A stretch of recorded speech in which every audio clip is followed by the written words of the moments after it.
আজকে রবিবার দিন এবং রাতের বেলায় আমি আজকে এমন একটা দোয়ার কথা বলবো। এই দোয়ার আমলটা যদি আপনি করতে পারেন আজকে রবিবার দিন অথবা রাতের বেলায়, ঠিক আছে, আপনি এই দোয়ার আমলটা যদি করতে পারেন আপনার জিন্দেগির সমস্ত গুনাহ আল্লাহ মাফ করে দিবে। তাই সেটা সগীরা হোক, কবিরা হোক, সুদের গুনাহ হোক, ঘুষের গুনাহ হোক, জেনার গুনাহ হোক, বিপর্দার গুনাহ হোক, যে গুনাহ হোক না কোনো, নামাজ না পড়ার গুনাহ হোক না কেন, আল্লাহ পাক রব্বুল আলামিন আপনার জিন্দেগির সব গুনাহ আল্লাহ মাফ করে দিবে। পারবেন তো ইনশাআল্লাহ। আরও একটা দোয়া আমি বলে দিব, যে দোয়াটা পড়লে আপনার ফ্যামিলিতে যদি কোনো বালা মুসিবত থেকে থাকে, অভাব থেকে থাকে, কিংবা আপনার ফ্যামিলির ভিতরে কোনো একটা অশান্তি লেগে থাকে, আপনি যদি এই দোয়াটা পড়েন আল্লাহ পাক রব্বুল আলামিন সমস্ত প্রকারের অশান্তি, সমস্ত প্রকারের বালা মুসিবত, সমস্ত প্রকারের পেরেশানি আল্লাহ দূর করে দিবে। আমার প্রিয় দিনদার ভাই এবং বোনেরা, আমার এই আমলটা আপনি দিনে অথবা রাতের বেলায় করতে পারবেন। ছোট্ট একটা আমল, এই আমলটা যদি আপনি করতে পারেন আপনার জিন্দেগির সব গুনাহ আল্লাহ মাফ করে দিবি। তবে কয়েকটা শর্ত আছে। এই আমলটা করতে গেলে আপনাকে কয়েকটা শর্তের ভিতরে যেতে হবে। প্রথম নম্বর শর্ত হচ্ছে আপনার ঈমান। আপনার ঈমানটাকে মজবুত করতে হবে। আল্লাহ যে ক্ষমা করতে পারে, আল্লাহ যে দিতে পারে, আল্লাহ যে একজন আছে, এই কথাটা দিল থেকে বিশ্বাস করতে হবে, তাহলে এই আমলটা কাজ হবে। আর আপনি যদি ঈমান না নিয়ে, যদি ঈমানটা মজবুত না করে এই আমলটা যদি আপনি করেন, এই আমলটা কিন্তু কোনো ফায়দা হবে না, কোনো লাভ হবে না, কোনো গুরুত্ব হবে না। তাহলে প্রথম শর্ত কি? আমাদের ঈমানটাকে মজবুত করতে হবে। অনেক মানুষ আছে যে ইবাদত করে, অনেক মানুষ আছে ইবাদত করে মানুষ দেখানোর জন্য। মানুষ আমাকে বড় নামাজি বলবে, মানুষ আমাকে বড় দানশীল বলবে, মানুষ আমাকে বড় আলেম বলবে, মানুষ আমাকে বড় হাফেজ বলবে। এই জন্য তারা কোরআন শিক্ষা করে, এই জন্য তারা নামাজ পড়ে, এই জন্য তারা আল্লাহর ইবাদত করে। অনেক মানুষ আবার আছে দেখবেন মসজিদে যে লা ইলাহা ইল্লাল্লাহ হাতে একখান তসবিহ নিয়ে এত জোরে জোরে জিকির মারে, মনে হয় যেন তার মতো আল্লাহর ওলি আর একটাও নাই। বাসায় বাসায় যে খোঁজ নিয়ে দেখলাম হালার পোহালা চরম সুদখোর। তাহলে এটা মানুষ দেখানো ছাড়া আর কি? হ্যাঁ, এই জন্য খবরদার খবরদার, মানুষ দেখানো কোনো আমল করা যাবে না। একমাত্র আল্লাহকে সন্তুষ্টি করার জন্য আমল করতে হবে। ছোট্ট একটা নবীজির হাদিস বলতেছি। কামতের ময়দানে, কামতের ময়দানে বড় বড় নামাজিওয়ালা যারা সব সময় নামাজ পড়তো, নামাজিওয়ালাদের ডেকে বলবে যাও তুমি জাহান্নামে যাও। আল্লাহকে বলবে আল্লাহ কি ব্যাপার, আমি কেন জাহান্নামে যাব? আল্লাহ বলবে তুমি নামাজ পড়েছিলা, সব কিছু ভালো কথা, মানুষ যাতে তোমাকে নামাজি বলে, মানুষ যাতে তোমাকে নামাজিওয়ালা বলে, এই জন্য তুমি নামাজ পড়েছিলা। যাও, সে উদ্দেশ্য তোমার হাসিল হয়ে গেছে, আজকে তুমি জাহান্নামে চলে যাও। তুমি তো মানুষ দেখানোর জন্য নামাজ পড়েছিলা, আমাকে দেখানোর জন্য তুমি নামাজ পড়ো নাই, এই জন্য আজকে তুমি জাহান্নামে চলে যাও। বিশাল বড় বড় দানশীলকে বলবে আল্লাহ যাও যাও তুমিও জাহান্নামে চলে যাও। কি ব্যাপার? ও আল্লাহ, দুনিয়ার বুকে বড় বড় মাদ্রাসা করে এসেছি, দুনিয়ার বুকে বড় বড় মসজিদ করে এসেছি, আল্লাহ গো, কোটি কোটি টাকা দান করে দিতাম মানুষদেরকে, মানুষদেরকে খাওয়াইতাম, বিনা পয়সায় তাদেরকে দান করে দিতাম। আল্লাহ গো, আজকে আমি কেন জাহান্নামে যাব? আল্লাহ পাক রব্বুল আলামিন বলে ও আমার বান্দা,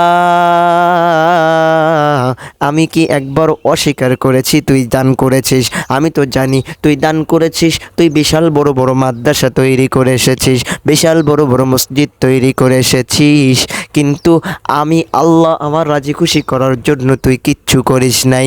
তুই হচ্ছে এই জন্য করেছিস মানুষ যাতে তোকে বড় দানশীল বলে, মানুষ যাতে তোকে বড় ধনী বলে, এই জন্য তুই দান করেছিস। আমাকে রাজি খুশি করার জন্য তুই কিচ্ছু করিস নাই, যাও যাও আজকে তুমিও জাহান্নামে চলে যাও। আল্লাহু আকবার, আল্লাহ।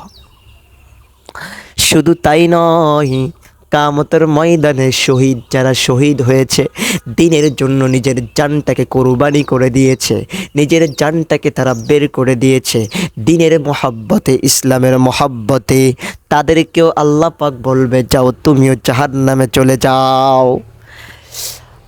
তখন ওই বান্দাটা বলবে আল্লাহ, দিনের জন্য এত কষ্ট করেছি, দিনের জন্য নিজের জানটাকে আমি বের করে দিয়েছি, দিনের জন্য নিজের ফ্যামিলির মহাব্বত ছেড়ে, সব কিছুর মহাব্বত ছেড়ে নিজের জানটাকে উৎসর্গ করে দিয়েছি।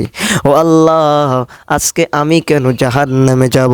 আল্লাহ বলবে ঠিক আছে, তুই দিনের জন্য শহীদ হয়েছিস, সব কিছু শহীদ হয়েছিস, মানুষ যাতে তোকে শহীদ বলে, মানুষ যাতে তোকে গাজী বলে, এই জন্য তুই শহীদ হয়েছিস, সে উদ্দেশ্য তো হাসিল হয়ে গেছে। মানুষ তোকে বড় শহীদ বলে, মানুষ গাজী বলে, তুই যে মৃত্যু হয়ে গেছে, ইসলামের জন্য জীবন দিয়ে দিয়েছিস, মানুষ তোকে শহীদ বলতেছে, তুই আমার খুশি করার জন্য শহীদ হস নাই। যাও যাও তুমিও আজকে জাহান্নামে চলে যাও। কি লাভ, কি লাভ মানুষ দেখুন ইবাদত করে। নবী করিম সাল্লাল্লাহু আলাইহি ওয়াসাল্লাম অন্য আরেক হাদিসে বলে, আখলিস দীনাকা ইয়াকফিকাল আমালুল কলিল, তোমার ঈমানকে খাঁটি করো, অল্প আমলেই নাজাতের জন্য যথেষ্ট হইবে। মেলা বেশি আমল তোমার করা লাগবে না, মেলা টাকা তোমার দান করা লাগবে না, অল্প কিছু টাকা দান করো, ওই টাকাটা তুমি মানুষ দেখানো না হয়ে আল্লাহকে দেখানোর জন্য দান করে দাও, ওই টাকাটা কোটি কোটি টাকার চেয়ে গুরুত্ব হয়ে যাবে।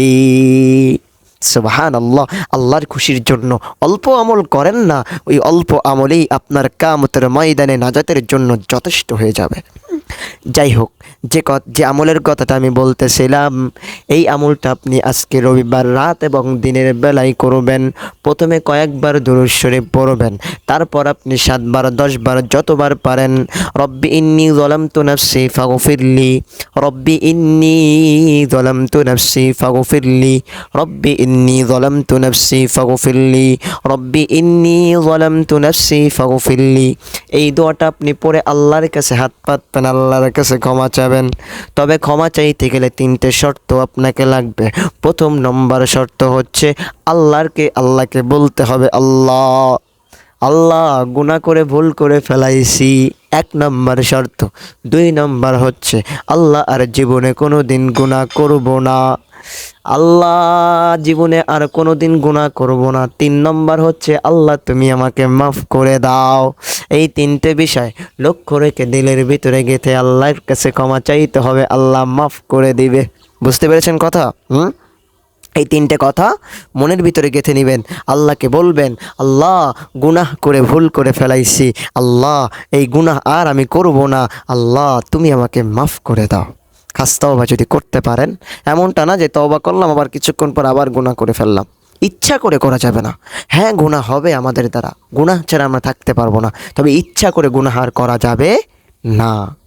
তবে গুনাহ যদি না চাইতেও হয়ে যায়, তওবা করবেন, আল্লাহ মাফ করে দিবে। কি মনে করেন নবী করিম সাল্লাল্লাহু আলাইহি ওয়াসাল্লামের কোনো গুনাহ ছিল? কোনো গুনাহ ছিল না, তারপরও প্রত্যেক দিন 100 বার তওবা নবী করিম সাল্লাল্লাহু আলাইহি ওয়াসাল্লাম করেছিল। এইটা দ্বারা আমাদেরকে মেসেজ দিয়েছেন যে বান্দা, ও আল্লাহর বান্দারা, তোমরা জীবনে যত গুনাহ করো না কেন আল্লাহর কাছে তওবা করো। তুমি যদি 100 বার গুনাহ করো, 100 বার তওবা করো, আল্লাহ মাফ করে দিবে। সুবহানাল্লাহ।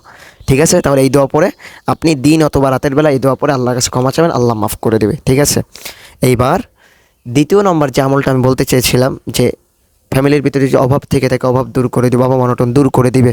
তারপর যদি টাকা পয়সার অভাব থেকে থাকে কিংবা ফ্যামিলিতে অশান্তি লেগে থাকে, আল্লাহ পাক সমস্ত প্রকারের বালা মুসিবত দূর করে দিবে।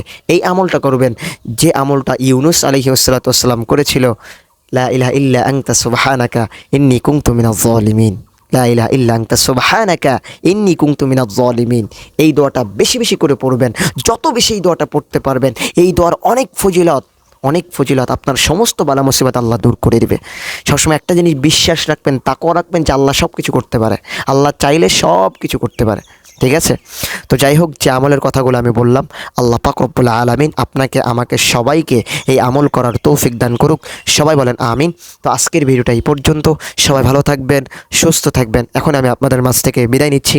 আসসালামু আলাইকুম রহমতুল্লাহি ওয়া বারাকাতুহু।